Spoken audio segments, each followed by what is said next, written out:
Hey, welcome back, everybody. First of all, I want to say thank you to Chalkola. They reached out to me and wanted me to try their acrylic paint line. And they were kind enough to send me these canvas panels, 8x10s. And everything was like really well wrapped. So they sent me the 64 pieces, 64 tubes of acrylic paint, at 22 mLs each one.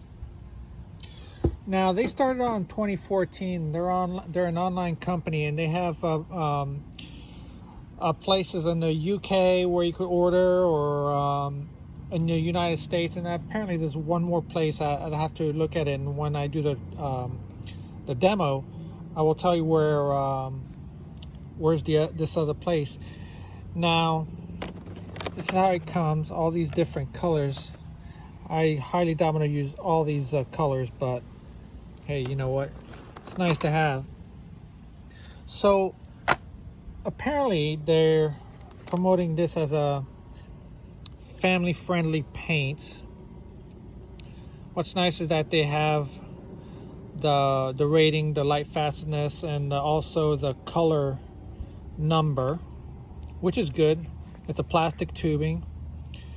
Now on their site, from what I saw, they said that a rating of 3 is excellent and a rating of 2 is good. Well, I don't know where they saw these ratings, but in the US, a rating of 3, is good, and a rating of 2 is excellent, and a rating of 1, Lightfastness, it's excellent.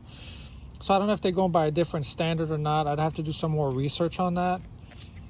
But yeah, I'm gonna try them out and see how they flow and how well pigmented they are, and to tell you if the color is semi-transparent or opaque or semi-transparent or not.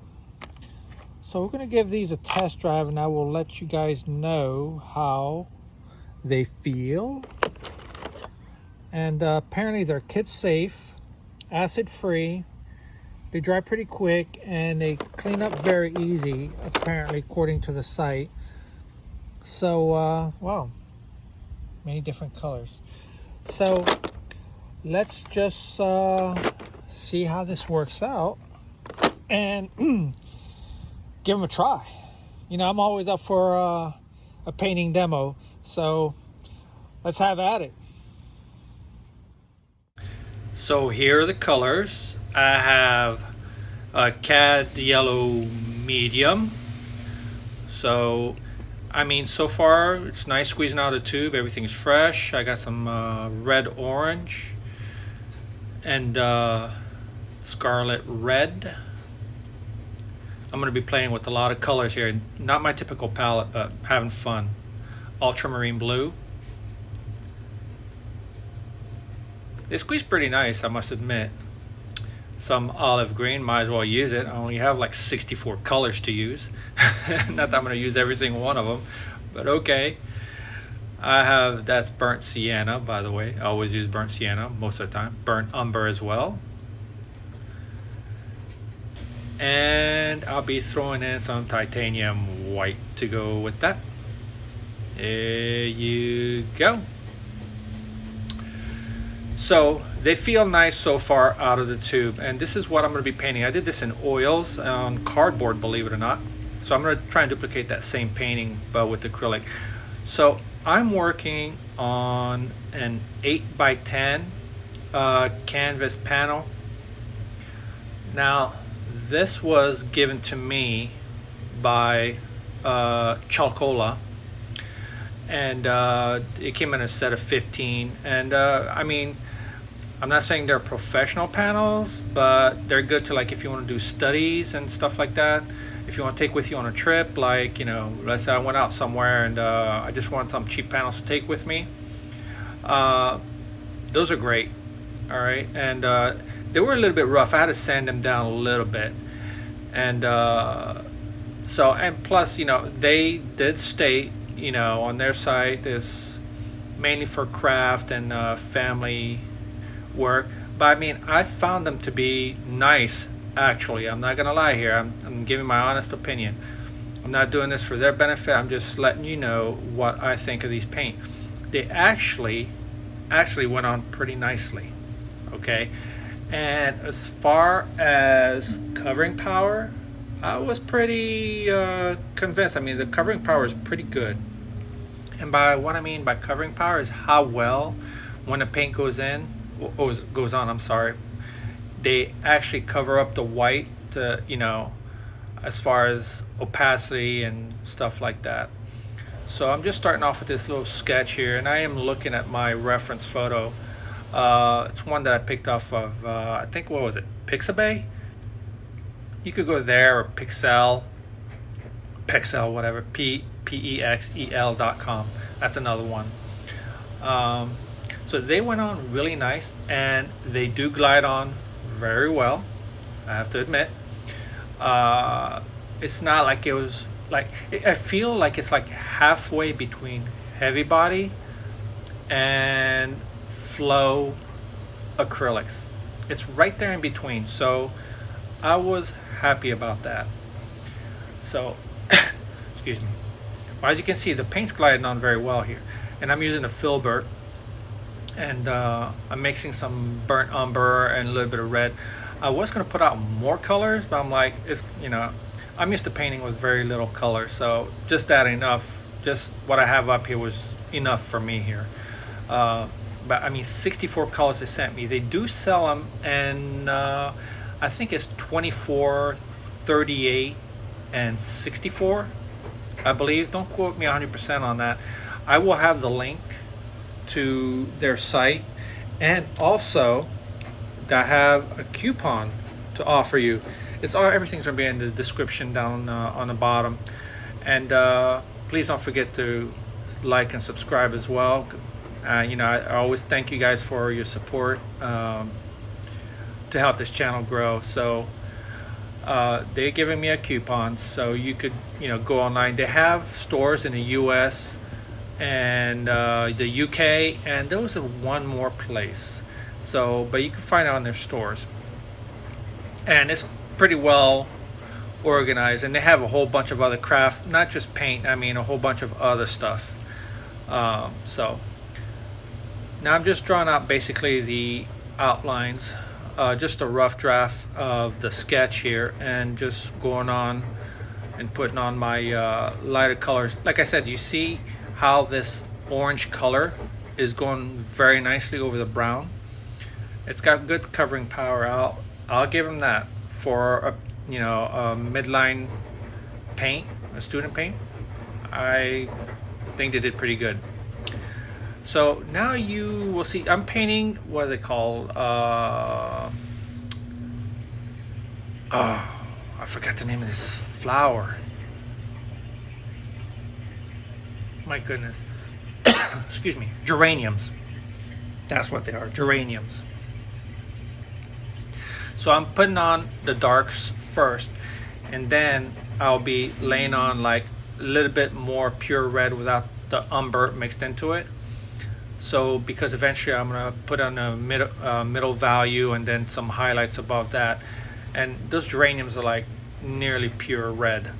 So it would be best at this point that I really don't mix that red too much, and towards the upper part of the flower just use some pure red and maybe add a little bit of cad yellow to it. I haven't added that yet, but I eventually will. And the reason why I did medium, not a medium, I keep saying that, I don't know why, a mid-tone, that's a better word for it. The reason why I use a mid-tone is because it allows me to go back and add darks where I feel I need them, or highlights. And the thing is, if, like, you know, if I have to add a highlight, especially with acrylic, the dark tones on at the base, as the base color, will not show too much through the highlight. Because acrylics, you know, that's the one downfall about acrylic, is the fact that, you know, it doesn't cover as well as oils. But that may be the downside, but also that is an upside, believe it or not. because it allows you to go back in stages and go over what you did, but you don't have to go back over everything you did. All right, it allows for that a little bit of transparency, allows you to see the base color a little bit, and sometimes that base color is advantageous to your painting. All right, and you might have seen in my other videos how I usually work a lot with transparent colors, and there's good reason for that. One, they mix very well, they make beautiful colors as far as when you mix them. The colors are a little bit more vibrant versus if you were to use opaque color. Okay, so that's what I do. Now, not all these colors are semi-transparent or transparent colors. I'm just going with whatever I have. I'm just giving this a test drive and see how far I can push these paint. And like I said, they glide very well, and so far I'm liking them.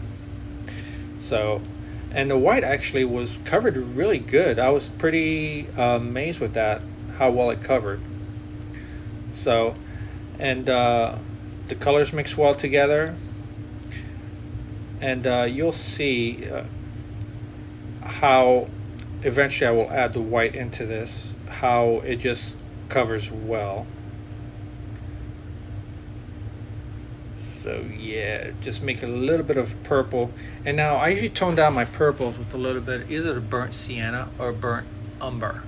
Okay, what that will do is gray down that purple a bit after you add some white. You don't want to have a straight purple, you know, a pure chroma, because if you want to add a highlight, it's gonna suck, especially if you put a highlight to it, because it's not really gonna pop or stand out.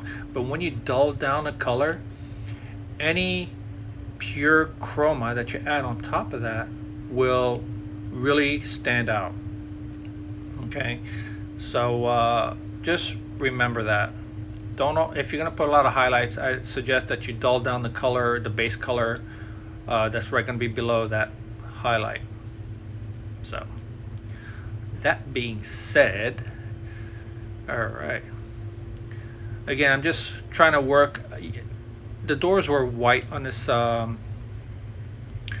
photo, but you can't just go with white. You have to kind of describe the door with other colors to show that it's a light color. All right, so that means you have to add some darker colors, whether whether cool or warm colors, and to give a sense to the viewer that this door was white. You're not going to leave the painting white in order to show that it's white. There's shadows, there's reflections of colors that are around the object, or that light shines off of and reflects on any light surface. So just be mindful of that. And now remember, I could have used the purple that they had. It's like I said, I didn't want to do that. It's not my style, but perhaps one day I might use them again to more colors. But I'm more into keeping, or in the theory of having color harmony, which means use less colors and work with what you got, and the painting will be more harmonious because you're not using all these pure colors to make a painting. And also it helps limit your choices of colors to use, because you'll be like, oh, should I use this purple, should I use that purple, is that going to be too... It's just using a limited palette really helps the efficiency of flow and your painting, and like I said, also with color harmony. Okay, they're all going to work in synergy. I guess I don't know if that's the right term for it, but in tandem, I guess. So now you see I'm going back over this wall. It was just a gray wall. Going back over, making darker colors where I feel like I need the darks, and then go back and add lighter colors on top of that as well. And like I've been telling you guys, I keep my painting pretty loose. I like to paint loose, no details, but it's not for everybody, I guess. Some people like to have details and they just can't help themselves, and hey, that's okay. You know, if that's your deal, then that's your deal. We all paint different. We don't have to all paint the same way. I guess it would be kind of monotonous, huh? If everybody painted the same way. So, to each his own, I guess. Uh, so now I'm just trying to describe some more of the highlights, and just by adding a little bit more white or lighter, and then just adding shadows where I feel I need some of these shadows. So, and I have to say that painting on that panel, it was a little bit rough. Um, I would suggest this. I mean, they're not. It was a nice panel, but the thing is, if I had to do this all over again, I would probably add like at least another layer or two of gesso, and then sand it down with 180 grits. Actually, that's what I do with even my higher end canvases that I use. When you run your hand across the canvas, even brand new canvas right out of the plastic bag, you will notice that it's kind of gritty. And to mitigate that, I just take 180 grit sandpaper and just give it a once over really fast, you know, nothing too fancy, and just make sure you wipe down that dust really good. And if that's not smooth enough for you, then go for another coat of gesso. Just as simple as that, if you want it that smooth.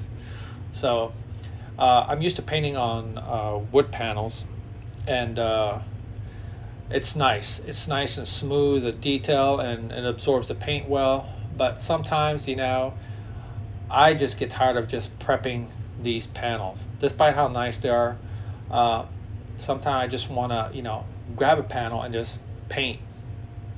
And, you know, not have to worry about, you know, sanding down, painting another panel, gessoing another panel, gessoing 10 of them at the same time. It's nice to grab canvases sometimes, and lately that's what I've been doing. I haven't been painting on panel, only for a few commissions that were ordered and wanted, you know, wood panels, so I'll do it on wood panel. That's about it. So there's really nothing wrong with canvas. I mean, if you buy quality canvas, I usually get mine. I'll make sure I get a pretty decent canvas. If I just need to add gesso, I just add gesso. So anyway, back to the paints. So I do approve these paint. I did like them. I like the way they flow. I like the way they cover. Okay. Now, some of you might think about the Lightfastness of these paint. And what I mean by Lightfast, see how this white is just like going on nicely over, covers very well over the other colors that I have on. Just goes to show you. I mean, that was pretty good. I have to give them credit on that. As far as Lightfastness, which means as far as fading goes over time, the colors will fade over time. Now, they go, I don't know what standard they're using. Now, on their site, they show these paints that, you know, a 3-star is like excellent or better. And I don't know. I'm going by the, you know, if you could go on Winsor Newton's site, and there's quite a few other sites where you could find online the Lightfastness rating, and 3 is like in the middle. Okay, it's not the best, it's not better, it's in the middle, meaning the paint it'll take like 75 years or so before you see any kind of fading. Now, some colors do tend to fade faster than others. Let me give you an example, such as alizarin crimson, for example. If you buy alizarin crimson hue, that's a color, although, you know, it will last a while, maybe more in your lifetime, will fade over time. But if you want a good alizarin crimson, I would get a permanent alizarin crimson. All right. Now that color will be fade resistant over a very long period of time. Now, are there other colors you could use other than alizarin crimson? Sure, you can. You could use quinacridone magenta. or quinacridone red itself. All right, these are replacement, but there's something about alizarin crimson that I absolutely love. When you mix that with an ultramarine blue, it makes such a beautiful purple. You know, I mean, not even a muddy purple, it's just like a nice, clean, beautiful purple. And you could get a nice, you know, purple with, you know, cad red, medium, you know, and an ultramarine blue, but it'll be more, not say muddy, but it'll be more like grayed down kind of a purple. And sometimes, I mean, that works to your advantage when you're doing like skies and stuff like that, because you're not going to put a pure purple on a sky. You kind of want to tone it down, which you're going to add a little bit of burnt umber to it, or to that purple, or a little bit yellow to tone down the purple. So it all depends what are you painting and your style of painting, if you're doing abstract or what have you. I mean, I paint landscapes and, you know, some still life, as you can see here. So using pure colors is not in my line of work here. Just adding a little bit more ultramarine blue here. And so I mean, these are paint that I would take out with me if I had to go out and, you know, you're going on a trip and you want to take your acrylics. These are worthy of taking out with you and doing studies and plein air studies. They didn't dry very fast on me. That's another thing I forgot to say. They did not dry very fast on me, which was good. They held their own. You saw earlier I used my spray mist bottle a little bit just to mist them a little bit. I mean, I would do that with just about any acrylic. Even the only acrylic paints that I don't do that with is the Golden Opens. But these acrylics stayed wet a fair amount of time. So if you're on a budget, you don't want to spend too much money on paint, I would give this a go. I think this is a good alternative. So you might want to give them a try. Some people say, you know, buy the most expensive, not the most expensive, but buy the highest that you can afford. All right, I have an issue with that. You don't have to always buy the most expensive. The first thing you need to do when learning to paint is build your confidence. Now, buying expensive paint right off the bat will hinder your confidence, okay? Because all you'll be thinking about, oh, I'm going to use very little paint because this is expensive, I don't want to mess up, and that's what hinders progress. This is what hinders experimentation. All right, you want to be able to be free to slap on as much paint as you want and feel confident about what you're doing. So buying a midline student quality paint or a craft paint, there's nothing wrong with that. You could do that. That's not a problem. Go ahead and buy them, because that's how you'll be like, okay, well, these paints weren't expensive, so I can experiment a little bit more, I can afford to waste a little bit more. Then you start building confidence in what you do and the colors that you mix, and you get confidence in your style of painting.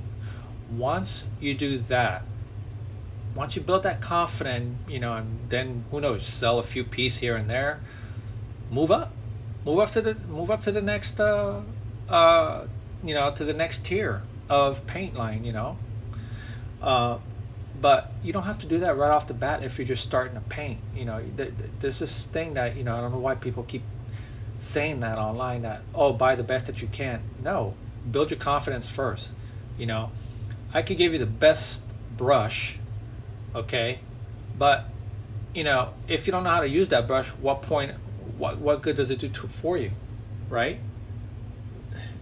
If you don't know what the tool is, how to use the tool, what's the point of giving you the best tool there is? First, learn how to manipulate the tool, use it to your advantage, and then, you know, move up from there. Same idea.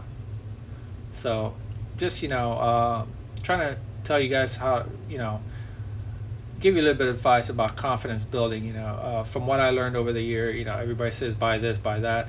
Yes, the top of the line paints, yes, they're more vibrant, no doubt about that. Yes, do they lay on nice? Yes, they do. But if you don't know how to paint, what difference does it make how beautiful that paint looks or how well it lays down if you're gonna make a crappy painting with that, right? So just go for a mid-range paint if you're gonna start, and I recommend these. They work just as fine. Build up your confidence with those and just move up from there. All right, so that's my advice to you. So don't be intimidated by what other people say. Oh, you got to buy this, you got to buy that. So that's just my little rant for now. I got so pissy when I kept hearing that from other people, and with my own experience, I was like, this is such a BS. It's not true, you know. But you know, do whatever you want. If you know, I don't know what everybody's finances are, but mine are not like, you know, up there. So I had to make do with what I had and build my confidence, and that's how I started. And I feel like there's nothing wrong with that. Build your confidence first, build your skills, then move up. Crawl before you walk. So with that, I'm gonna let you finish watching the rest of this painting as it progresses. As you can see how we started from just, you know, these thin layers of paint, and then just moved on, adding thicker and thicker paints, and just going back over some of the parts that we've painted on. So, and that's really all there is to it. And this was just basically a demo to demonstrate these paints, and but I might as well talk you through some of the painting of this flower while I was at it, huh? So again, I'm gonna let you guys watch the rest of the video, and I thank you again. Please don't forget to like and subscribe, hit the notification button as well. That helps me, and also it helps you, so that when I do a live video again, which I tend to do from time to time, or a new painting is posted, you will get notified right away on your phone. So I thank you guys very much, and enjoy watching the rest of the painting. Thank you again.